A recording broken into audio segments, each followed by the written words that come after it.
The recent outbreak of hostilities between Israel and Hamas in the Gaza Strip have sent shockwaves throughout the international community.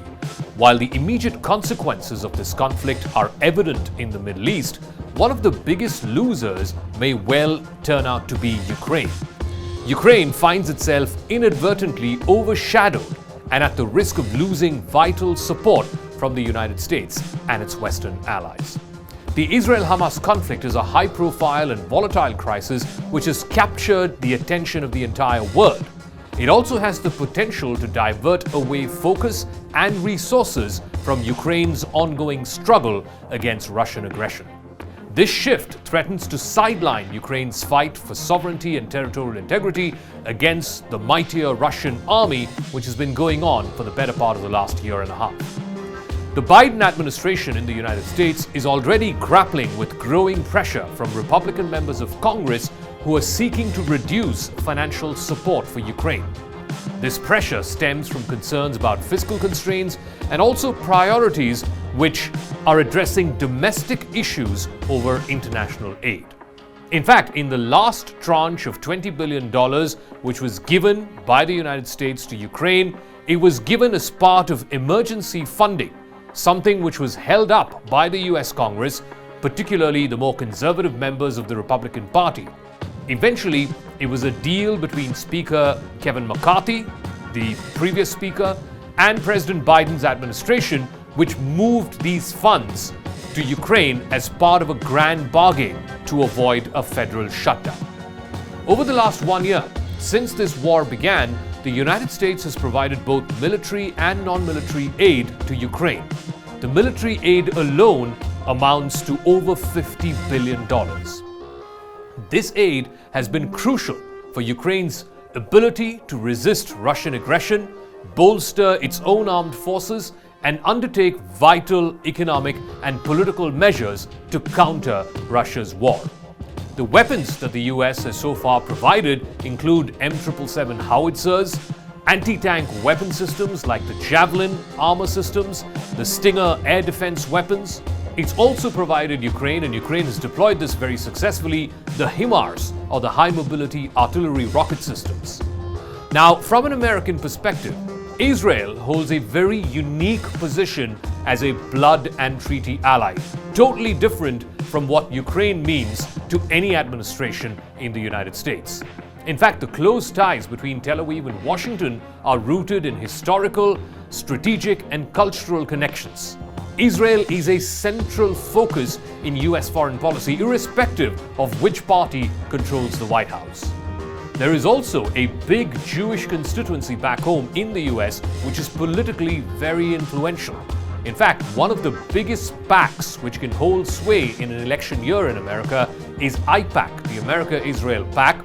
No presidential candidate can afford to ignore or alienate IPAC and the Jewish lobby. The Israel-Hamas conflict's escalation poses a challenge for the Biden administration as it tries to balance its commitments to various global crises, juggling support for Israel on the one side, as well as maintaining assistance to Ukraine on the other hand. That requires a delicate diplomatic dance, and that is going to make it increasingly difficult to allocate resources and attention effectively. Now, if you look at past Israeli conflicts, the United States has been a staunch ally. It has provided various forms of support, including military aid, political backing, diplomatic assistance. In fact, this collaboration has historically been framed as a shared commitment to common democratic values, the security of Israel and the US, both of which are intertwined, and stability in the Middle East. One notable example was the Yom Kippur War in 1973, and it's notable that this current round of hostility began exactly 50 years, almost to the day since the Yom Kippur War began in 73. In that war, the United States provided both military assistance and intelligence sharing with Israel. That is what allowed Israel to successfully repel and push back attacks both from Egypt in the south and Syria in the north, in a way forcing both of those Arab countries into a quick ceasefire. Ukraine faces the unfortunate predicament of being a collateral victim in the Israel-Hamas conflict. Ukraine is not a treaty ally of the United States, and increasingly since this conflict began, it is clear neither is it going to get NATO membership all that soon. Now, with the international spotlight fixated on the Middle East, Ukraine's war against Russia risks slipping out of global consciousness. And it's not just for the United States, even the European Union, which has now squarely been brought into sharp focus because of the dramatic attack that Hamas carried out on Israel and Israeli citizens over this past weekend. Back in the US, there is pressure from the Republicans in Congress to try and reduce aid to Ukraine. There's also the fact that there are limited resources available for international assistance, and that too in an election year where an incumbent Democratic president is up for re-election against a tough Republican opponent who could most likely be Donald Trump, the presidential challenger, as it were. There is also the ballooning deficit, which has topped $30 trillion, and ordinary Americans are also feeling the pinch of inflation. All of this further complicates the challenge before the Biden administration. Now, while the United States has been a reliable partner to Ukraine in its struggle against Russian aggression, the close alliance, almost the blood bond, if you will, between the United States and Israel threatens the aid and assistance towards Ukraine. This conundrum presents a challenging diplomatic balancing act for the Biden administration, one that could have lasting consequences for Ukraine's ongoing battle for sovereignty and to reclaim the land it has lost to Russia.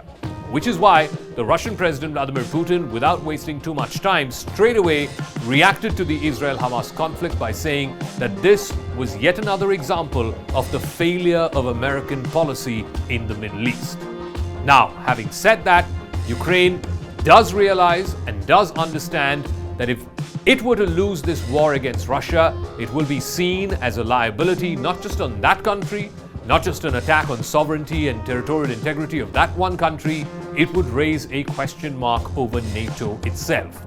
But then in the grand scheme of things, as it were, between Ukraine and Israel, it's very clear, even from the statements that have been issued in the last few days since this attack began, right from President Biden himself, that the United States is staunchly backing Israel in its war against Hamas. Whether it is military assistance, whether it is moral support, whether it is rallying countries around the region and the world, the United States is standing with Israel almost like a blood brother. And this is notwithstanding recent animosities between Mr. Biden and Mr. Benjamin Netanyahu.